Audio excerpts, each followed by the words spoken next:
Usted está a punto de sumergirse en los misterios de nuestros océanos y en el fascinante mundo de los acuarios marinos. Esto es Acuariofilia Marina, un mundo marino en la radio gracias a la Asociación Costarricense de Acuariofilia Marina, una organización sin fines de lucro comprometida con el acuarismo responsable y profesional.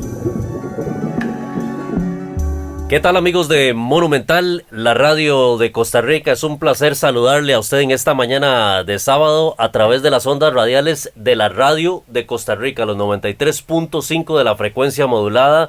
Usted está en Acuariofilia Marina, un programa de la Asociación Costarricense de Acuaristas Marinos que busca concientizar a todas aquellas personas que hemos decidido entrar a este hermoso hobby para tener buenas prácticas y poder darle mejor calidad de vida a los animales que tenemos en estos 4 cristales que llamamos comúnmente acuario, y también busca darle voz y darle visibilidad a los esfuerzos de conservación de los recursos naturales, con mucho énfasis en los recursos naturales marinos en nuestras costas y fuera de ellas también. Hoy, bien acompañados en el Control Master Monumental por Cristian Hernández, tenemos un programa muy especial, un programa que va a tratar acerca de cómo promovemos la reproducción de los corales en un momento clave en donde nuestra industria y nuestro hobby en general vive situaciones alarmantes con respecto al estado de los arrecifes coralinos que tenemos en Costa Rica y en el mundo en general. Y una de las columnas vertebrales en las que creemos nosotros como asociación es en la acuacultura. Así que hoy vamos a hablar un poquito acerca de la reproducción de los corales suaves en nuestros acuarios y cómo promover la acuacultura. Y hoy hemos tenido la dicha de contar con invitados muy especiales, así que nuevamente le damos gracias al creador por una oportunidad más de llegar con este programa, y gracias a usted que nos escucha como todos los sábados en la mañana desde su casa, desde su lugar de trabajo o a lo mejor desde su automóvil. Gracias por estar con nosotros acá en Acuariofilia Marina. Muy buenos días, don Hernán, ya tomándose un buen cafecito y disfrutando de Acuariofilia Marina también como todos los sábados. Muy buenos días, Ricardo, y muy buenos días a usted que nos acompaña desde su casa, desde su lugar de trabajo, desde sus vehículos. Ojalá que el programa de hoy sea de su interés, sea entretenido para quien no conoce el tema de la acuariofilia, conozca un poquito más de este pasatiempo. Y Ricardo, preocupadísimo porque se nos fue ya septiembre prácticamente, estamos el último fin de semana del mes de septiembre, lo cual nos pone en la recta de Navidad prácticamente y elecciones nacionales. Este país que acaba de celebrar el bicentenario necesita que realmente salgamos a votar con una clara conciencia de en quién vamos a poner los próximos 4 años el gobierno de la República. Necesitamos salir adelante, hay muchas cosas, muchas tareas por hacer, y esta pandemia pues que parece a veces no mostrar la luz del final del túnel, requiere que tengamos gobernantes que comprendan lo que está viviendo Costa Rica hoy por hoy y la propongan hacia un futuro más justo para toda la población. Muy buenos días, don Alejandro Reyes, don Carlos Bustos y don Daniel Reifer, que nos acompañan hoy en el programa de Acuariofilia Marina. Buenos días, muchísimas gracias por la invitación, don Hernán y don Ricardo. Esperando poder compartir un poquito de experiencias y que sea de provecho para todos. Don Alejandro. Buenos días, ¿qué tal? Espero también poder aportar un poco de mi experiencia para todos los que se dedican al hobby. Y don Daniel. Muy buenos días a todos y también muy contento de estar por aquí participando y agradecido por la invitación. Don Hernán, la semana pasada tuvimos un estreno en Acuariofilia Marina. A don Daniel Reifer lo tuvimos por primera vez en nuestro programa y, como dice, él sobrevivió al programa, así que lo volvimos a invitar.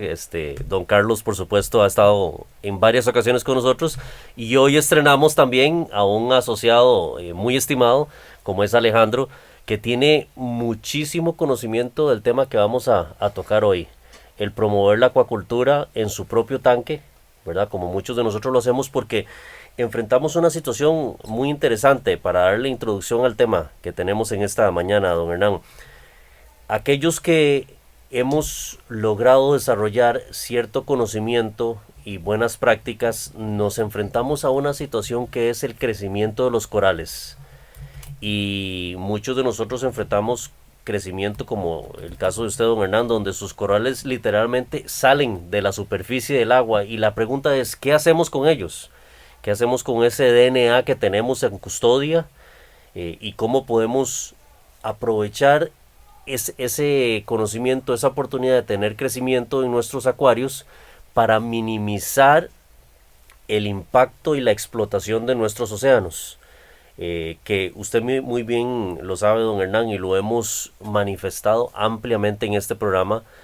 Cuando en el país se empezó a negar la importación de corales, que muchos de ellos vienen de acuacultura de otras latitudes, especialmente de los Estados Unidos, donde se tienen grandes granjas de reproducción de corales, empezó lamentablemente a darse un comportamiento de mercado negro en la industria nacional o en la acuariofilia nacional, en donde empezamos a ver nuestras costas como una respuesta al hecho de que no pudieran traerse más corales del extranjero, y esto vino a promover un mercado negro que ha estado vigente desde hace 2 o 3 años, exponencialmente como nunca antes se había visto, en explotación a nuestras costas, y por supuesto que eso nos llenó de mucha preocupación y hemos dado la lucha como asociación, hemos venido trabajando como parte de esta comisión interinstitucional que Incopesca convocó y que gracias a Dios ha venido dando resultados para darle seguridad jurídica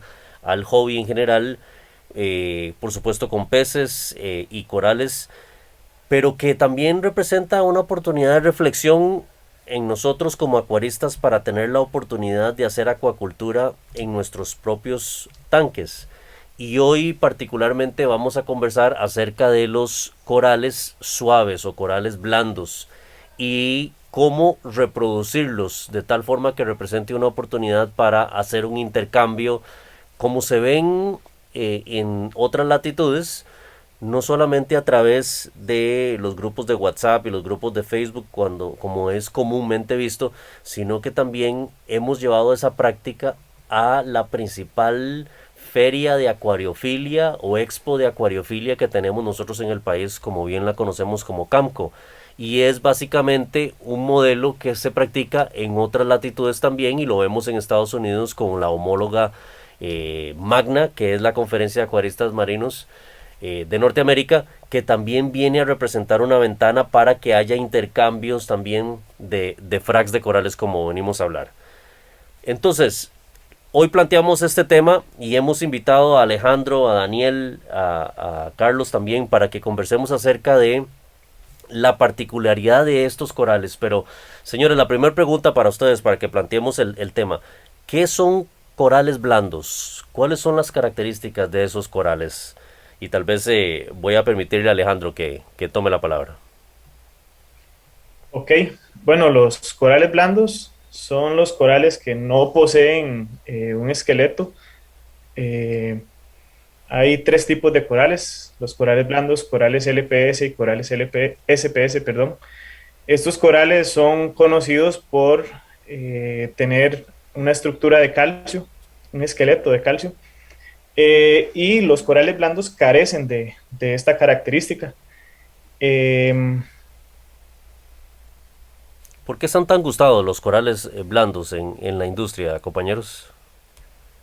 Bueno, pienso que la principal razón es porque son conocidos como los más fáciles de mantener. Entonces, la gran mayoría de personas que inician en el hobby, pues son los primeros corales que introducen. Como segunda instancia, me parece que también lo que más atrae a los principiantes es el movimiento, cosa que no es tan visible o tan llamativo inicialmente en los corales duros. Entonces, esa es una razón también por la cual cuando la gente inicia en el hobby, pues se ve muy atraída por este tipo de corales. Bueno, a mí me parece que son corales de bajos requerimientos y me parece que los principiantes, se les recomiendan a los principiantes adquirirlos básicamente para que no tengan pérdidas rápidas y no se, como se dice, no se agüeven del hobby. Entonces mantengan corales vivos mientras van adquiriendo conocimiento para meter los demás corales de más requerimientos. Ahí tal vez para complementar un poquito la idea, cuando hablamos de corales blandos, como bien señala Alejandro, es porque no tienen esa estructura calcárea, no son corales pétreos. Entonces, a diferencia de los LPS, que son los corales de pólipo largo, o los SPS, que son corales de pólipos cortos, estos sí tienen una estructura pétrea. Y a partir de esa estructura pétrea hay un poquito de mayor de demanda. Los corales blandos, por ejemplo, hay que aclarar, no es que no consuman elementos que estén en la columna de agua, porque sí lo hacen. Consumen por igual alcalinidad, consumen por igual calcio. Por ejemplo, los corales blandos, para lograr parte de su rigidez, algunos de ellos forman espículas, y esas espículas pueden ser de carbonato de calcio. Entonces, no porque yo tenga un acuario exclusivamente dedicado a corales blandos, no me da una licencia para que no esté midiendo el magnesio, el calcio y la alcalinidad, que es uno de los errores que a veces se cometen. Ahora, por ser corales que efectivamente, como señala don Carlos Bustos, tienen mayor demanda, son los corales que se recomiendan para quienes están dando los primeros pasos después de que han salido de un acuario de solo peces y quieren comenzar a tener los corales. Pero no porque sean a veces más fáciles de mantener, son corales que no son bonitos. Realmente hay corales blandos muy atractivos, y hay otros que son tan fáciles de mantener que más bien cuando el acuario tiene extraordinarias condiciones pueden convertirse en verdaderas plagas, que yo sé que probablemente Daniel, Alejandro y Carlos han pasado por ese tipo de cosas. Pero por ejemplo, el encantamiento que produce un coral pompón con ese movimiento es algo que es muy llamativo en el acuario, pero también así para convertirse, cuando las condiciones son ideales, en serios problemas para otros corales, porque los van cubriendo. La diferencia entre un coral duro y uno blando, tenemos que entender que cada quien desarrolló habilidades diferentes para poder competir por ese espacio que es limitado en un arrecife. Entonces hay estrategias de crecimiento. Entonces, en el caso de los corales blandos, ellos liberan ciertos químicos para hacerse espacio. Por tanto, quien tenga corales blandos en el acuario tiene que usar necesariamente carbón activo. Principalmente quienes tienen palitoas y tienen psoas deben de tener un buen reactor de carbón activo. No solo para que no se vean afectados tal vez otros corales duros, sino para la misma seguridad del acuarista. Sí, bueno, quería enfatizar justamente en el último comentario de don Hernán. En mi caso, pues tengo un arrecife mixto con gran variedad de corales suaves, y sí es muy importante el tema del carbón, ¿verdad? Me ha pasado que automáticamente cuando se empieza, digamos, a ir el efecto del carbón, uno empieza a notar como otros corales empiezan a resentir, e inmediatamente al cambiar el carbón se ve una mejoría. Entonces sí me parece un punto muy válido, al tener corales suaves, siempre mantener buen uso del carbón. Y otro punto también es que hay veces se asocia, también ya lo comentaron, pero se asocia mucho los corales suaves, como evidentemente son corales más fáciles de mantener, pero no dejan de tener una gran belleza, y me parece que son muy prácticos para colocarlos en lugares donde otros tipos de corales no nos van a funcionar, sobre todo los SPS. Y son corales que prácticamente en cualquier ubicación del acuario pueden prosperar bien. Entonces, me parece que es un muy buen complemento para esas zonas donde cuesta ubicar corales por temas de iluminación o flujo. Normalmente los corales suaves pegan bien.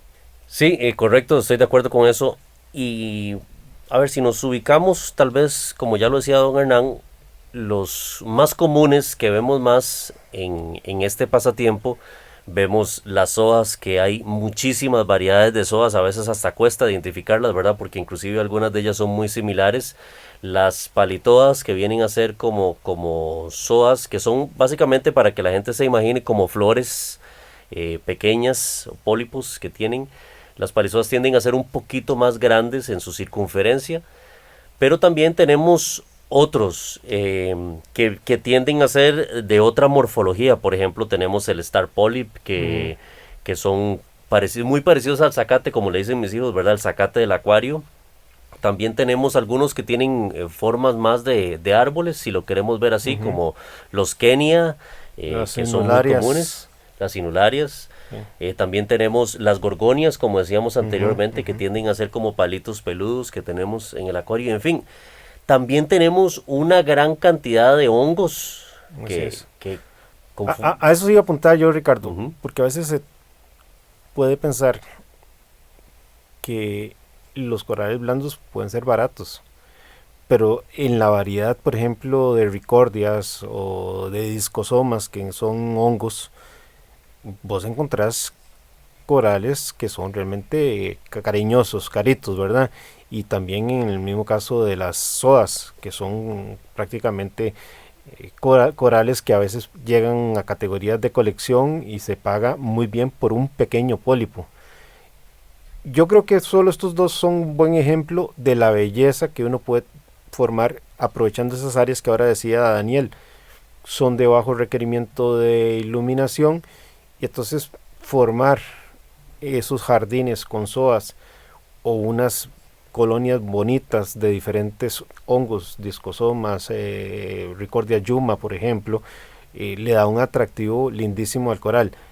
Y una ventaja que probablemente Alejandro nos va a profundizar ahora es que cuando pensamos en la reproducción sexual, no es extraño que en algún momento veamos esos pasajes de reproducción sexual en ricordias, en discosomas, en star polyps, porque no son de alta demanda y entonces es muy factible lograr la reproducción sexual, además de las que podemos hacer con reproducción asexual, que serían las de fragmentación, que podemos profundizar. Sí, y un punto que hay que tener mucho cuidado con ellos es que al ser fácil de reproducir de forma sexual con las condiciones correctas, puede convertirse, si quiere, en una plaga o en una amenaza, como ya le decía usted, don Hernán, a otros corales, porque tienden a competir por espacio, tienden a competir por luz, y eso podría afectar ciertos corales. Y volviendo al punto de los precios, a ver, señores, nosotros vemos en los grupos de WhatsApp y Facebook como aquellas soas que son un poquito más comunes tienden a costar 1,000, 2,000 colones, tal vez los pólipos. Algunos hasta los tienden a regalar ya porque son más comunes y casi todos los tienen, pero hemos visto comúnmente en los grupos como algunas sodas consideradas de colección podría inclusive costar 20, 30,000 colones un solo pólipo, a veces hasta más. ¿Cuál es la experiencia que ustedes han tenido? Uno tiene la idea, como dice don Hernández, que son corales por su fácil, bajo requerimiento, son corales, digamos, baratos. Pero hoy en día hay sodas de $500, el pólipo. Y uno ve la coloración de esas hojas y es una belleza. Se queda uno impactado, pero igual no dejan de ser corales de bajo requerimiento, por dicho. Sí, en el caso de los hongos, Carlos, también, nada Ah, diferente. ahora hay unos hongos de 4 colores, increíbles. Sí, increíbles. ¿Cuál es tu Sí, experiencia en el tema, Alejandro? sí, yo lo que iba a comentar es que yo lo que he notado es que por lo menos aquí en el país ha tendido a variar mucho el precio de los corales, muy en relación a la tasa de crecimiento o reproducción. Eh, por ejemplo, una soda rasta es una soda que en general no se reproduce tan rápido como otras, y hubo un gran tiempo en el que se mantuvo al costo que era, ¿verdad? Al punto que pues ahora ya han pasado muchos años, mucha gente lo tiene y entonces se volvió común. y por esa razón el precio bajó considerablemente, ¿verdad? Sin embargo, conforme van llegando al país piezas que anteriormente no se tenían, el precio es totalmente otro, ¿verdad? Sí. Por ejemplo, las White Zombie son unas sodas que, bueno, no sé ahorita como en cuánto andan, pero la primera que yo compré me costó creo que 70,000 colones un pólipo, ¿verdad? Entonces, he notado, todavía no he fragueado esa, pero he notado que su reproducción es más rápida, ¿verdad? Entonces, pienso que eventualmente, al menos aquí en el país, por la tendencia que ha habido en años anteriores, su precio va a llegar a bajar bastante debido a eso, que la reproducción se da muy rápido. Sí, y en ese orden de corales caros que son blandos, los bounce hongos o los mushrooms, de, cuando surgieron hace 2, 3, 4 años atrás, cuando mucho, eh, precios de $1,500, $2,000 inclusive. ¿Por qué? Porque es parte de lo que a veces se vive en nuestro pasatiempo, corales nuevos que se introducen o que se hace algún tipo de mutación y se hacen muy atractivos, a veces ni siquiera por un tema de coloración, porque para mí son horribles esos corales, parece que tienen, sí, parecen que tienen deformidades, no sé, algún problema ahí serio de aquistes o qué sé yo. Pero bueno, lo extraño, el tema de coleccionista hace que los precios se disparen, sobre todo cuando la oferta es limitada y la demanda es muy alta. Eh, Y don Hernán, y ahora que toca usted ese tema, y compañeros, y Alejandro lo estaba apuntando también, es mi percepción por el hecho de tener acceso a través de redes sociales y páginas de internet a ver precios en los Estados Unidos, que es un lugar de referencia para muchos de nosotros, ¿verdad? Porque la gran cantidad de granjas de corales y de reproducción y de resellers de retailers, perdón, están allá en los Estados Unidos. Pero a veces uno se pone a ver los precios de los corales en Costa Rica y los precios de los corales en los Estados Unidos y pareciera que tiende a mantenerse más el precio en los Estados Unidos. Por ejemplo, si vemos las páginas más comunes de los grandes vendedores de corales, las Cenias, por ejemplo, que es un coral suave, todavía mantienen precio en los websites de Estados Unidos. aquí las podemos regalar. Aquí se regalan, ¿verdad? El alga chaeto, inclusive, por dar otro ejemplo que no es de coral suave, pero mantienen precio en los Estados Unidos. Y así muchos ejemplos. ¿Será una cuestión de capacidad de suplir la demanda en Estados Unidos que mantiene los precios versus lo que vivimos aquí? ¿Qué creen ustedes? Yo creo que es por baja demanda aquí en el país. Llega un momento que usted tiene una plaga, que lo más fácil es que te paguen la mitad de lo que está en lo que valía hace un mes para deshacerse usted de la pieza. Eso es lo que es mi percepción, ¿verdad? No sé si Alejandro lo ve así. Carlos, las Sí, es cierto. cladodiarias es otro caso.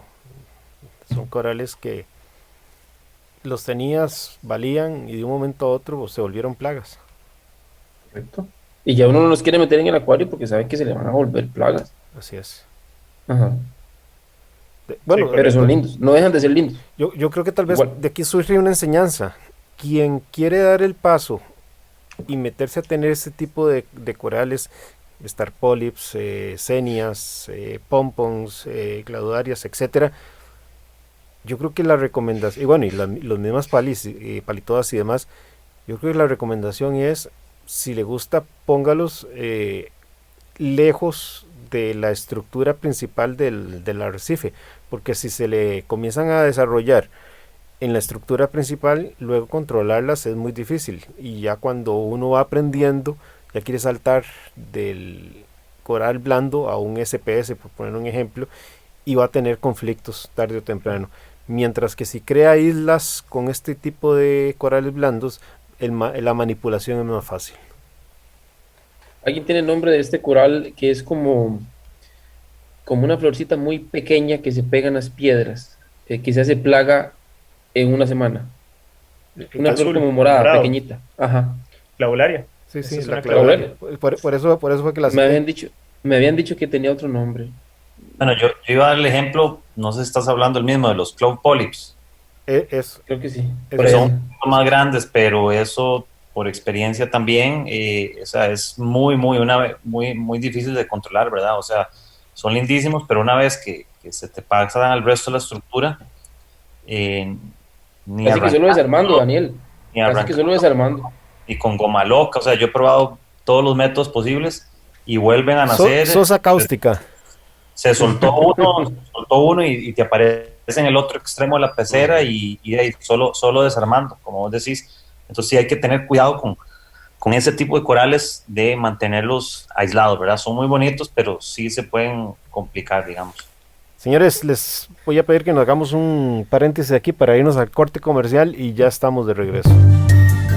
Enseguida volvemos con Acuariofilia Marina, un mundo marino en la radio, gracias a la Asociación Costarricense de Acuariofilia Marina. Estamos de regreso en Acuariofilia Marina, en Radio Monumental, la radio de Costa Rica. Que la estén pasando de maravilla este día sábado. Continuamos con el tema, señores.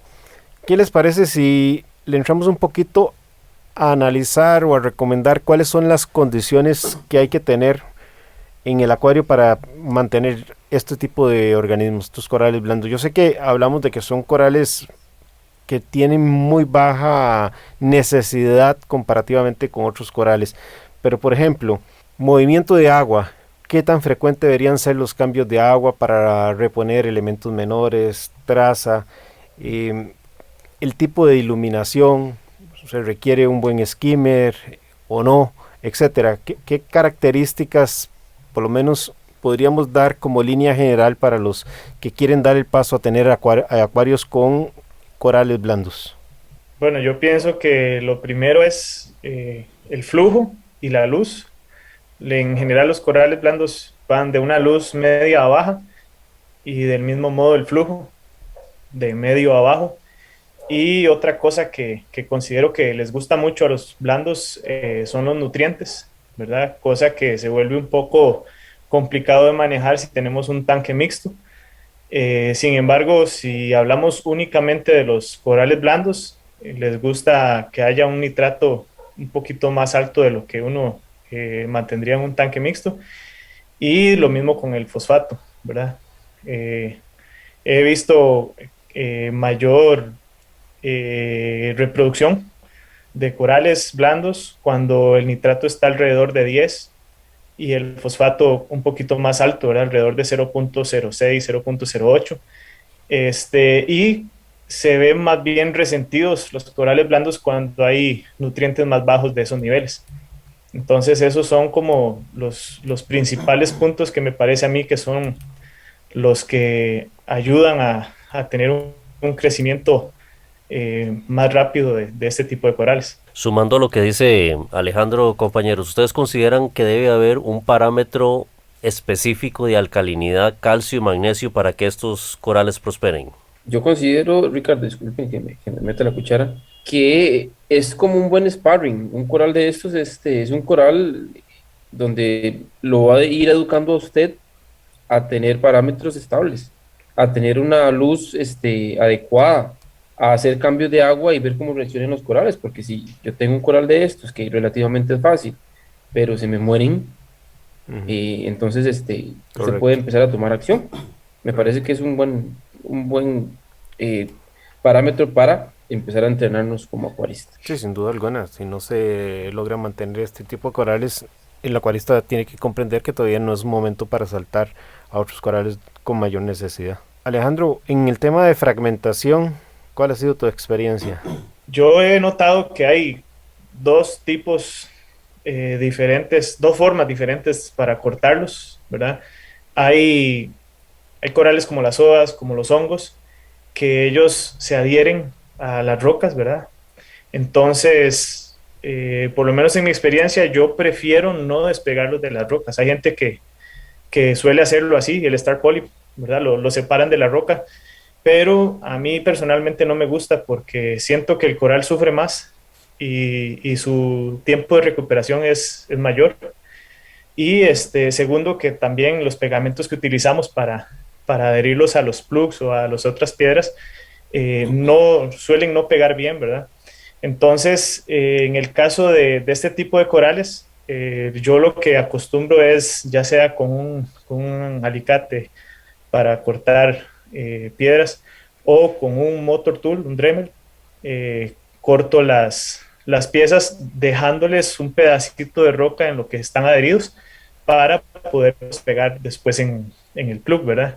Después hay otro tipo de corales que les llamo cueros. Los corales cueros, la forma que yo he encontrado mejor para reproducirlos es cortándolos con un bisturí, ¿verdad? Se les corta un pedacito y como no se puede utilizar pegamento, por lo menos no es fácil lograr pegarlos, entonces se acostumbra amarrarlos a una piedra usando una liga o también se puede utilizar un recipiente pequeño para poner piedras dentro de ese recipiente al fondo y permitir que el coral se pegue naturalmente.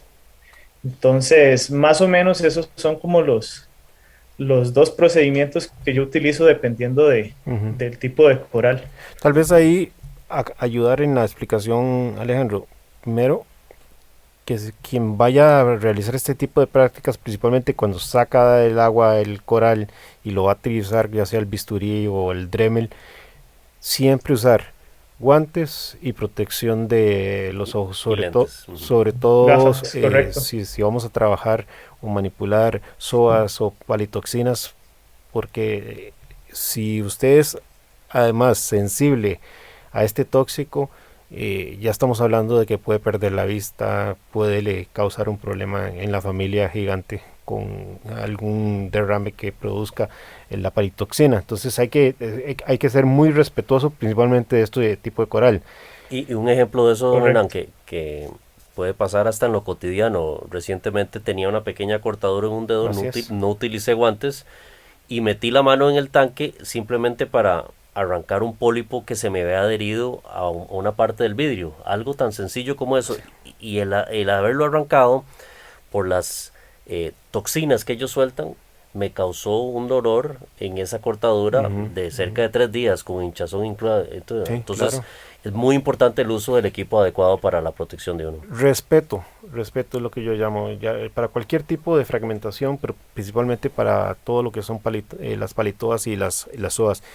Lo otro que yo recomendaría, quien nunca ha realizado este tipo de prácticas y quiere comenzar a dar sus primeros pasos, es arrimar las rocas. Coge una roquita, la pega cerca de esa colonia de psoas o la pega cerca de esa colonia donde tenés algunas ricordias o condilactis y solitas van a ir pasándose, y entonces no hay que maltratar el coral y dejar que solo se pase.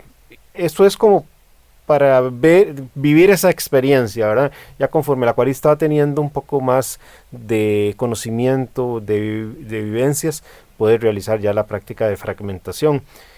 Entre las opciones que citaba Alejandro, por ejemplo, el de todo lo que son los corales cueros, sí tienen ese gran problema. De hecho, hay personas que usan, por ejemplo, palillos de dientes para fijarlos y que aún así no es una técnica como muy buena, porque el coral va a interpretar que hay un objeto extraño y él solito se va a abrir para desprenderse de ese palillo de dientes. Entonces se pueden utilizar algunas otras técnicas adicionales a las que explicaba Alejandro. Por ejemplo, coger una cajita de esas donde normalmente vienen las fresas, pone usted un poco de grava, roquita gruesa ahí y la tapa con una malla dentro de este tipo de mallas de las que vienen las cebollas que dan en el supermercado, la cubre para que el movimiento del agua no la mueva. Lo mismo aplica para hongos o para otro tipo de psoas que están sueltas y que usted no puede usar la goma para pegarlos,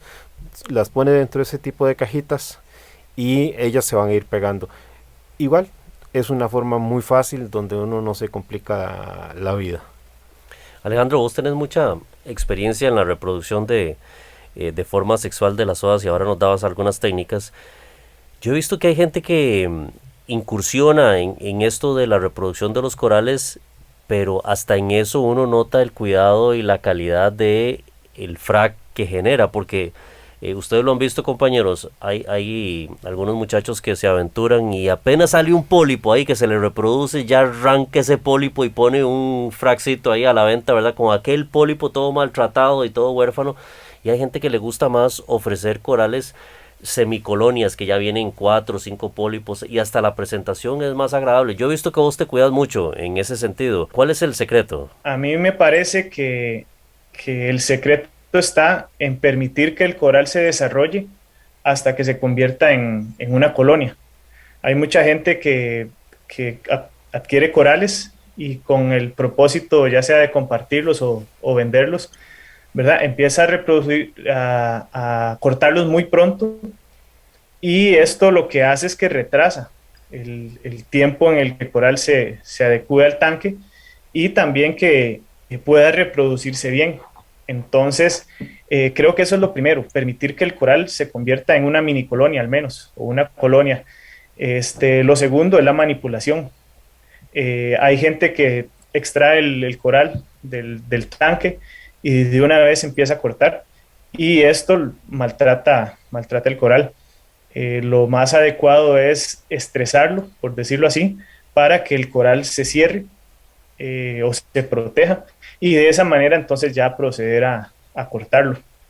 Eso es, me parece, lo más importante para poder obtener una buena calidad. Ricardo, yo no A mí sé me ha cómo pasado. andará el tema perdón, Carlos, nada más porque sí me gustó el aporte de Alejandro sobre el de esperar que hayan varios pólipos antes de hacer un corte. No sé cómo será en el tema de los blandos, pero en el caso de los corales duros sí hay investigaciones que demuestran que, por ejemplo, cuando vos cortás un fragmento de un coral pétreo, el coral dura hasta un mes en recuperarse de ese corte. Lo que quiero decir con esto es que efectivamente hay que dejar que el coral se forme en una colonia para que pueda resistir esas fragmentaciones, y luego también comprender de que no podemos estar fragmentando constantemente, que el coral requiere de un proceso de recuperación. No sé en los blandos cuánto será, pero para los corales pétreos un mes es lo que requiere el coral que donó el fragmento, y el fragmento que se pone en el plug por aparte requieren de un mes para sanar.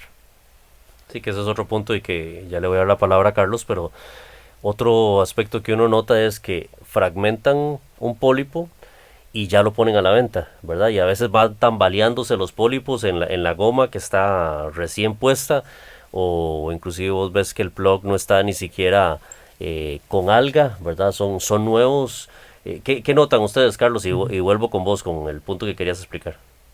No, justamente era eso, Ricardo, que me ha pasado que ya he perdido 3 4 pólipos porque vienen mal pegados o porque están mal fragueados, justamente por la inexperiencia y las ganas de adquirir el pólipo. Entonces, a la hora de adquirirlo, yo sí aconsejo que se fijen si no viene simplemente pegado directamente el pólipo a la goma loca, porque probablemente se va a despegar, pero si tiene un poquito de piedra, sabemos que, bueno, yo por lo menos sé que es garantía de que se va a reproducir correctamente. Y yo, bueno, quería complementar justo ese tema, ¿verdad? Que es muy importante a la hora de comprar un frag, o, ya sea, digo, uno conoce al conocer bien al vendedor y ver la calidad de sus frags, pero sobre todo ver cuánto tiempo de cortado y pegado tiene ese frag, ¿verdad? Que, como decía Ricardo, normalmente uno ve que ya el plug o la piedra, si fuera un plug, ya viene con alga. O sea, que asegurarse que el coral tenga el suficientemente tiempo de sanado, porque si no, las probabilidades de que no le pegue a uno son muy altas, ¿verdad? Y bueno, en el caso de los corales suaves, como decía Alejandro, sobre todo la experiencia que yo tengo con los corales tipo cuero, es que el tiempo que requieren para que se adhieran a una roca o a un plug es muy largo. O sea, sí toma su tiempo, y eso es lo más complicado, digamos, para mi criterio de este tipo de fragmentación de corales suaves. Y yo les planteo el escenario, compañeros, para esas personas que incursionan en este tipo de corales, que están iniciando su proyecto, estabilizan el agua y tienen una buena química de agua, tienen una buena o adecuada iluminación, tienen un flujo que gusta a ese tipo de corales, que sabemos que es un flujo no muy fuerte para que no se resientan, pero resulta que esas zoas o esos corales blandos no abren, se mantienen cerrados o inclusive empiezan a desaparecer los pólipos. ¿Por qué podría ser? Ricardo, vieras que hace poquito compré una soba y el vendedor me dijo, ¿quiere que le viva esta soba? Digo, por supuesto, y me dice, póngala en la sombra y esa soba se le va a reproducir como loca. Entonces, es vacilón porque no podemos generalizar los requerimientos de todas las soas ni de todos los corales blandos. Algunos requieren, imagínense que esta soba me dijeron que la pusiera donde no le pegue la luz. Me quedé extrañado y lo cuento como anécdota porque me pareció muy extraño. Pues tiene un tema ahí que no sabría explicar la razón, Carlos, porque realmente, aunque los corales blandos no son corales que forman arrecife, si uno va, no sé, a Cahuita, por poner un ejemplo, o a Puerto Viejo, los vas a encontrar en la parte muy encima de Claro. a menos de medio metro encontrás zoas, y la intensidad lumínica que hay ahí es altísima, ¿verdad? Entonces, no con esto quiero decir que son corales de zona de alta iluminación. Sí concuerdo totalmente con Alejandro que de zona media a zona baja, pero metidos ahí en la parte donde no le pegue luz, yo lo que podría pensar es que ese coral comienza a estirar su pólipo en busca de iluminación. Sí, yo me extrañé, pero él me dijo que él intentó ponerlo en la parte baja del acuario y se le deshacían las hojas hasta que la puso en la sombra. Sí, Entonces, seguí el consejo y vamos a ver. sí, está interesante. Y la pregunta la Ujú. planteaba, compañeros, tratando de entender que si ya pasamos por el proceso de química del agua, calidad de agua, el flujo bueno o aceptable para ellos, igualmente la iluminación, ¿qué amenaza los corales blandos? Sí, yo creo que tenemos que entrar en el capítulo de plagas. E inclusive peces, que también podrían ser una amenaza para este tipo de corales. ¿Cuál es la experiencia de ustedes? ¿No les ha pasado que las Blue Tang se vuelven locas ya viejas y empiezan a comerse las hojas? Me pasó una vez a mí. Alejandro, ¿qué plagas has visto? Sí, bueno, yo recuerdo cuando iniciaba que la primera plaga que recibí fueron los flatworms, los famosos flatworms. Este, al principio me asusté mucho porque se reproducen demasiado rápido, forran el tanque en 2 toques, pero creo que esa fue la única que siento que sí me afectó los blandos. Al final, pues fue fácil eliminar la plaga, ¿verdad? Un lábrido y Flatworm Exit y ya está. Pero esa es la que yo sí considero que me los afectó bastante. Sobre todo también considero la inexperiencia. Yo estaba empezando, ¿verdad? Y tal vez no actué rápido, pero sí, esa es como la plaga que yo considero que afecta más a los blandos. Principalmente sí a las sodas, son serios problemas. Y luego están los quistecitos blancos que se le hacen a un lado, que ahorita que se me va el nombre. No sé si vos te acordás, Alejandro. ¿Será Zoapox? Correcto, las zoapox. Ok, Son como sí, las dos plagas principales que podríamos encontrar en los zoas. En, Y en mi caso, sí, don Hernán, las estrellas asterinas, ¿verdad? Vinieron a representar un problema también. determinadamente en el tanque, especialmente porque les gusta subirse en ellas, las irritan o inclusive se las pueden Ujú. comer. Entonces hubo que controlarlas también, ¿verdad? sí, lo igual pasa tal vez con algunas variedades de zooplancton que irritan a los corales, no necesariamente que les hagan daño, pero si uno le pone atención, estos corales blandos también en sus bases se pueden formar como pequeñas biopelículas de algas. Entonces, cuando la plaga, cuando el zooplancton se nos puede hacer una plaga porque no tenemos algunos controladores, pueden irritar algunos corales blandos. Algo también que yo he notado, especialmente cuando se hace fragmentación de algún coral que no se puede sacar de la pecera, y no sé si lo han visto ustedes, compañeros, especialmente los corales cuero como las inularias, si está adherida a una piedra que no puede ser sacada del acuario y uno la corta, Ahí vuelve a dentro crecer. empiezan, sale ¿cómo puedo decir? Como una leche del coral, ¿verdad? Como que expulsa, y eso tiende a irritar los demás corales que hay en el acuario también. Sí, ellos tienen sus defensas químicas, sin duda alguna, Ricardo. Y lo cortás, pero si queda, aunque sea un pequeño fragmentito ahí en la base, ahí te vuelve a crecer el coral blando. Realmente yo la única forma que he podido controlar cuando a veces se me salen de descontrol es con la sosa cáustica, ya sea para controlar palitoas, para controlar star polyps, etcétera. La sosa cáustica me ha ayudado muchísimo. Dentro del tanque, inclusive. Sí, la sí, aplicación. sí, aplicada dentro del tanque, pero eso sí, manteniendo la dosis correspondiente para no afectar mucho el pH. Muy bien. Alejandro, ¿cuáles son, en tu experiencia, los corales que tienen más demanda suaves?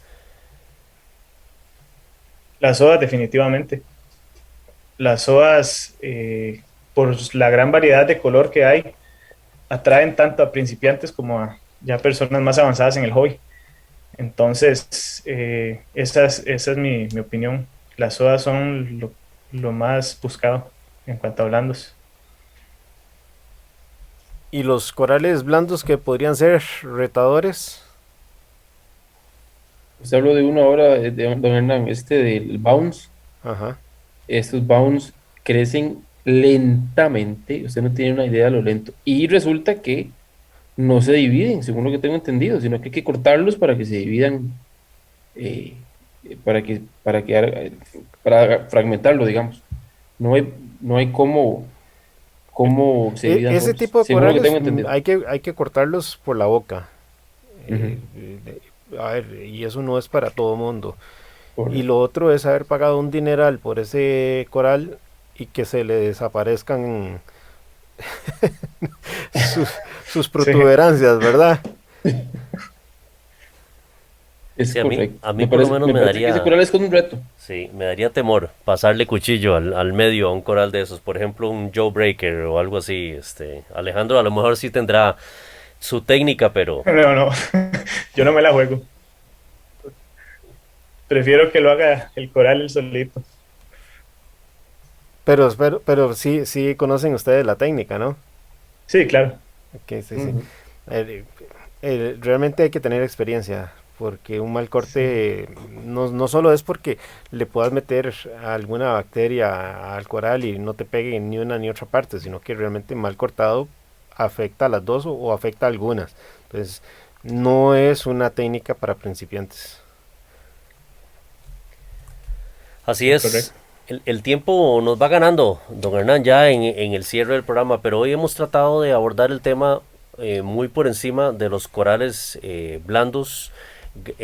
Afortunadamente los corales blandos tienden a ser fácil de Sí. reproducir, o por lo menos se Nada más reproducen quería con cerrar, más. perdóname, Ricardo, con el caso de los sarcophytons y el de las inularias. A veces tienen colores muy bonitos, verdes, fosforescentes, pero igual una mala calidad de agua, una mala iluminación hace que se pierda esa fluorescencia. Y tiene que ver mucho con lo que explicábamos en el programa anterior, que es muchos de esos pigmentos fluorescentes son pigmentos que el coral saca para protegerse de la intensidad lumínica. Entonces, si alguien ve que su coral está perdiendo un poco de iluminación, y lo mismo le va a pasar a las soas, que se les están apagando esos colores, tiene que revisar. Por supuesto que holísticamente todo como lo hablamos en el programa anterior, de nutrientes, pero también el tipo de iluminación. Qué bueno que nota esto, don Hernán, porque precisamente ahí quería ir, no porque sean corales más resistentes a las condiciones no van a demandar un elemento indispensable en todos los acuarios, que es la estabilidad, que es el buscar la estabilidad para que estos corales puedan mostrar sus colores, porque tienen muy diversos colores y tienen un movimiento muy agradable que le dan a los acuarios, pero que sí va a demandar ponerlos en lugares estratégicos para que no vayan a ocupar el lugar de otros corales que podrían eventualmente amenazar la existencia de estos otros corales por demanda de luz o por demanda de territorio. Compañeros, agradecerles a ustedes por la participación en esta mañana acá en Acuariofilia Marina. Un consejo que les quiero dar yo a las personas que nos escuchan es: sea parte de la asociación. Si usted es un acuarista marino, lo invitamos a que sea parte de la asociación, porque así usted puede tener acceso al conocimiento de estos señores a través de los diferentes medios de comunicación y de comunidad que tenemos. Que, por cierto, recordarles a ustedes que nos puede contactar o puede seguir interactuando con nosotros, no solamente a través de escucharnos en Acuariofilia Marina todos los sábados a las 9 de la mañana por las ondas radiales de Radio Monumental, sino también por medio de nuestra página de Facebook. Usted nos puede encontrar en Facebook como ASOCAMCR. También tenemos nuestra página web www.asocamcr.org, también nuestro canal de YouTube de ASOCAM, en donde, por cierto, tanto en la página web como en el canal de YouTube estamos subiendo los podcasts de este programa en forma semanal, ya que si usted no tiene el chance de poder escuchar este programa en vivo, por supuesto nosotros lo vamos a mantener informado en estos canales. Así que agradecerle por su sintonía. Gracias nuevamente, señores, a ustedes que nos han acompañado en esta mañana, y gracias a todos ustedes que nos escucharon y nos abrieron la ventana del tiempo de su sábado en la mañana para escuchar Acuariofilia Marina acá en Radio Monumental, la radio de Costa Rica. Acuariofilia Marina, un mundo marino en la radio, gracias a la Asociación Costarricense de Acuariofilia Marina.